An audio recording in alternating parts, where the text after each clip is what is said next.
friends, we are at the City Ford cricket ground. An Australian Colts team. They have managed to come here and play a few matches. And the guys who've really done this, made this possible, is Jack with us. And of course, Andrew Dawson, who's come all the way mentoring one of the greatest cricketers this world has seen, which is Nathan Bracken. But Adams, what a great initiative, getting the team from all the way from Australia. Yeah.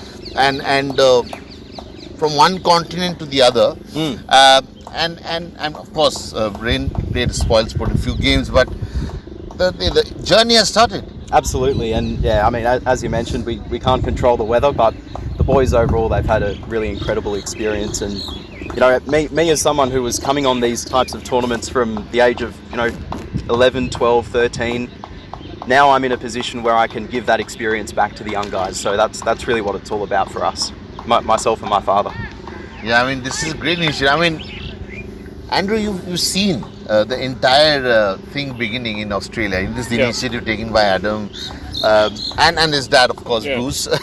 So tell me, I mean, how is it going to help these kids coming? Because earlier it was different. We used to look up to Australia for exposure. But the other is cricket, is India the destination for cricket? I mean, the way it's going? 100%. I think every young cricketer in Australia especially used to go to England in the off season, but every young cricketer needs to come, who has aspirations, needs to come to India. Conditions, the wicket obviously, cultural experience, and the broadening one's horizons. I think it's absolutely critical, and the class of the cricketers that are here is outstanding. The next level, and young Australian males or female cricketers, they need to get out of their comfort zone, because also too, a lot of things in Australia are exceptionally organised, where here you have to think on your feet more. Think on your feet. I mean, that makes you also come out of that comfort zone which Andrew talked about, because if you want to do something extra in life, you have to come out of the comfort zone, right? Absolutely.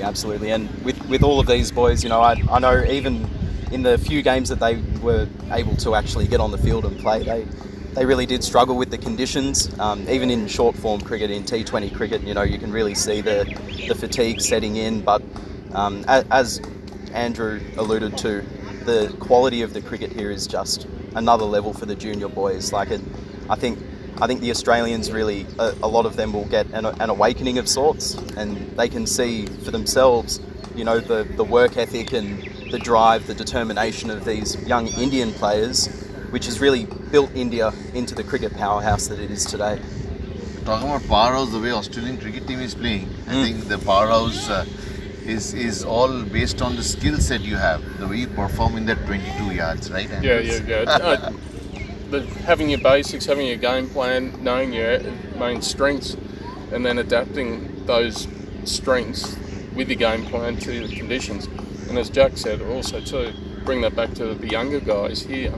That's their learning. How do I adapt? How do I play to my strengths? What is my game plan? And then adapt it to the conditions, and be very aware that what is required of me. And that's where I think also too, the game sense of tactical awareness, what's going on. A lot of them will go back to Australia and be able to go, okay, what did I learn? How do I get better? And how do I understand the game better? When I also too, back in Australia, play conditions that aren't perfect. Australian conditions are far from perfect, but they need to keep on learning and developing instead of being told by a coach, you need to do it out there. Is India still the final frontier for the Aussies? I mean, I think in short form cricket, they probably always will be. In Test cricket, we obviously have the Ashes, England and Australia, but in short form cricket, you don't get a more exciting matchup than India-Australia. Absolutely. India is definitely Australia-India Test series. They're the best. Yeah. I mean, we Ashes we have obviously historically, but it's old school. Australia-India Test series, especially here, is fantastic. And you've been very close to Nathan Lyon. I mean, you worked with him and all that. How does he see India as an opposition? I mean, he's worked on his bowling. He's a champion cricketer. I mean, the way he's evolved with time. We all have to. We all believe that if you reach certain level, you're must adapt. You have to adapt and you keep improving every day, bringing new innovations to your game, bringing new theories. This is ever-changing game, right? So, but even Test cricket also, you have to bring in new sort of ways to dismiss the batsman, to outthink the batsman. Nathan Lyon is doing a great job. I mean, tell me something. How do they see India as an opposition? And you talked about the Test series, Australia Test series. It's right up there. Yeah. So how an Australian player would actually view us? I think, having not had that direct conversation, but my feeling would be that for someone like Nathan, succeeding on the subcontinent is, he knows how to bowl in Australia, he knows how to bowl in England, New Zealand, all that, but succeeding here, I think is the number one. As a spinner, especially as a spinner, from Australia, this is where you genuinely are tested. And the Indians play the spinners very well. Correct. That's correct. That makes it a lot more challenging for correct. And I think here is where you find out where your game is at for a spin bowler due to the fact the quality of the batsmanship, and how you adapt to different wickets, different paces. You have to bowl different grips, different seam positions. I think that is a genuine test where Nathan, in Australia, he knows he's going to get a bounce off the wicket to go with his side spin, but here you just have to. The wicket conditions are completely different, and the batting and the way the batters approach it is very different. But I think also too now because of IPL and the international exposure where everyone's playing each other now here, as a spin bowler you have to keep on adapting because a player from South Africa or a player from the UK gets coaching and development here as well, so they bring that into their games. So it's just fantastic, full stop. And a player, he would always see here as his true test. Jack, how tempted would you be to get these kids from Australia every year? Probably twice a year, the way things have been. Absolutely. I mean, the satisfaction level must have reached certain level that to make you sort of force you to come twice a year, not once a year. Well, we're looking at having another go around in April. Late March, early April. And then September's going to be a regular fixture for us as well. So twice a year, that's going to be our minimum target for bringing Australian teams over. I mean, we have to grow this and really keep building the connection between India and Australia cricket. In not only from a playing perspective, from a coaching perspective, we really think that there's a massive link, which is relatively unexplored, considering how much we have in common for the love of cricket. And it unites both the nations so strongly. I mean, the passion we share. I mean, amazing kind of. Well, I mean, just behind us, we've got 2 Australian Colts players, with 3 young Indian players as well. Already gelling so well. Correct. And so those friendships are made for life.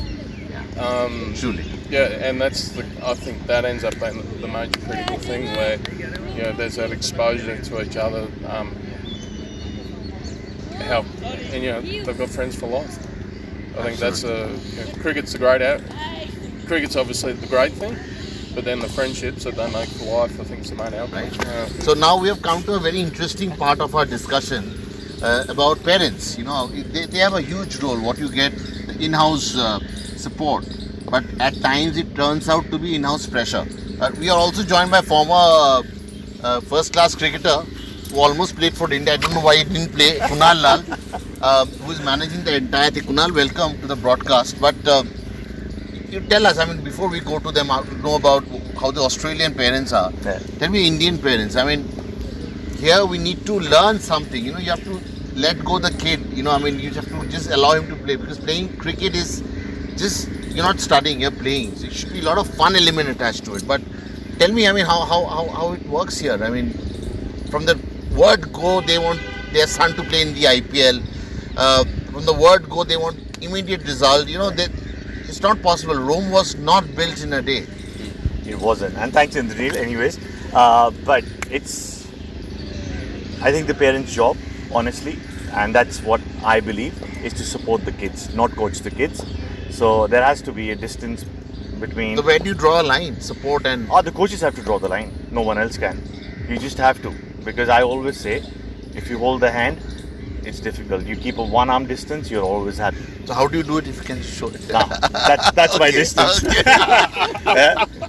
So, yeah, no, because the more the parent gets involved, the more trouble you are in. So, that's my belief. It could be separate for everyone else. But I say, keep the parents away. Yes, you have to support your kid because he's got the love and the passion for the game and he wants to play IPL first class cricket. Everyone wants to play IPL these days, but at the end of the day, it's a process. You have to do process to get to that level, and then everyone thinks about IPL. I tell my kids, you have to play first class cricket. That should be your goal first. How is it in Australia? I mean, are the parents overbearing? Are they like... I think it's a Big different Bash, extreme. not for Australia. Sure. It's look, Big Bash. No, to get to Big Bash in Australia, you do have to be a first-class cricketer, basically. So, you, like Kunal quite rightly said, in Australia you would have had to play domestic one-day cricket or Sheffield Shield 4-day competition, and then you get the opportunity. That might change over time, and we're seeing like Tim David in the Australian men's team. But look, the parents,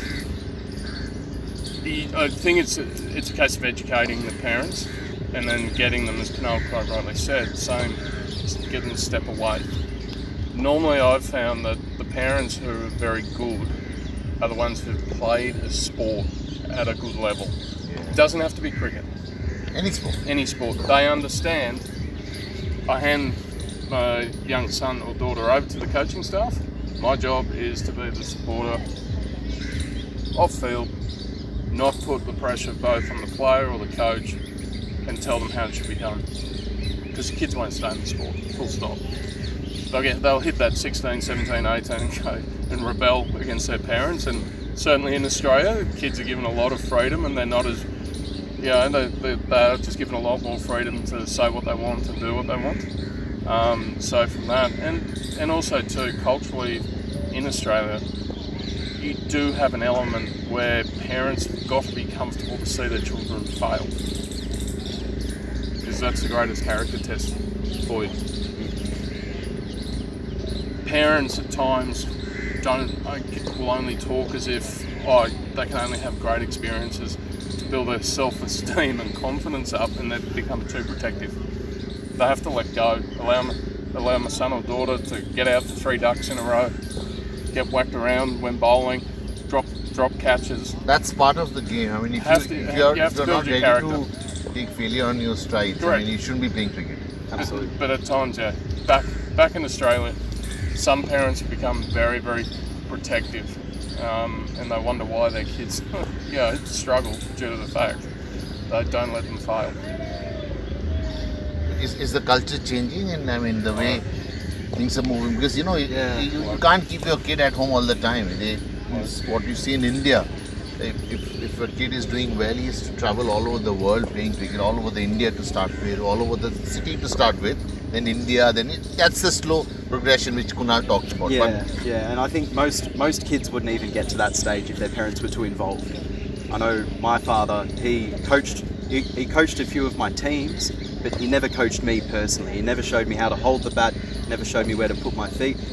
This man did, and this man did, but my father always knew, because he was a cricketer himself, he always knew that it's best for me to learn from other people.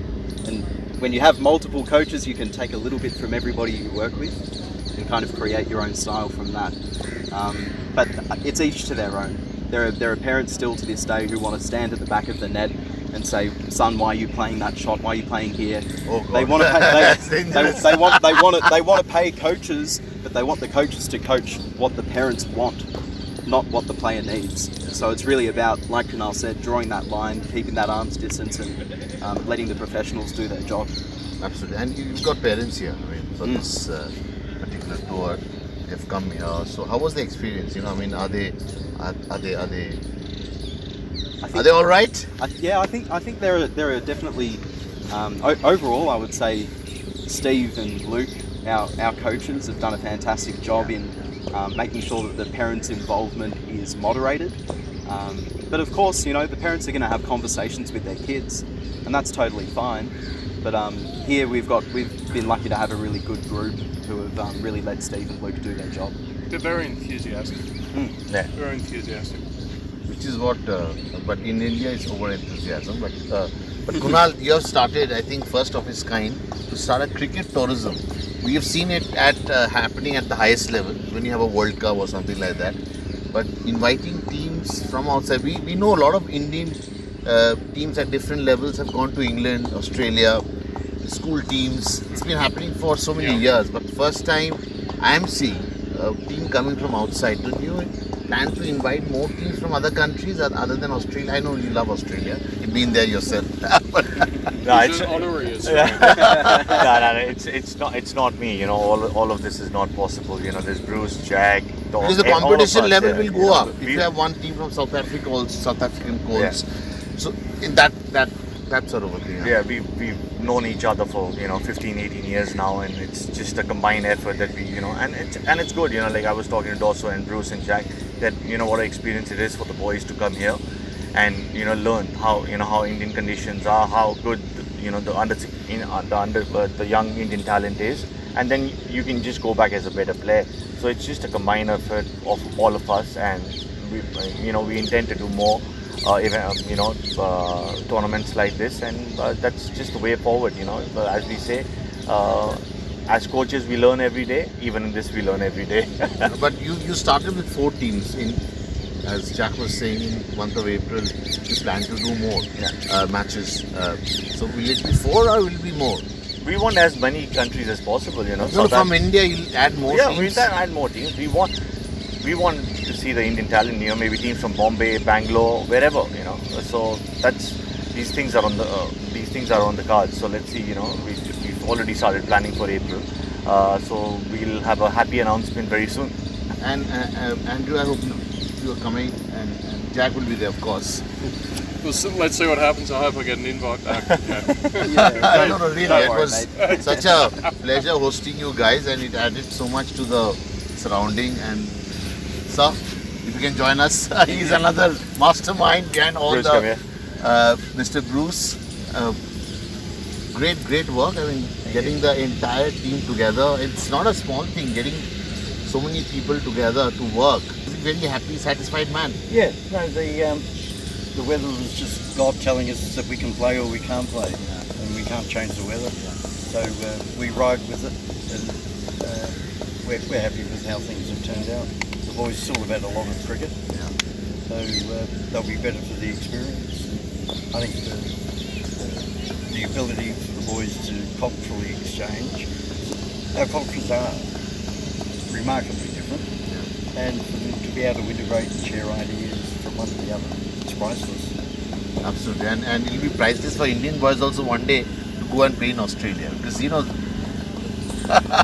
Absolutely, yeah. And we've been talking about that, Bruce, me, Only Jack. last night, Yeah, this morning, we've just been talking about that, how good it would be to take the most talented boys to Australia for a couple of, combine weeks. all the best boys together. Boys together, Because this is the age to learn, and they can only get better from here.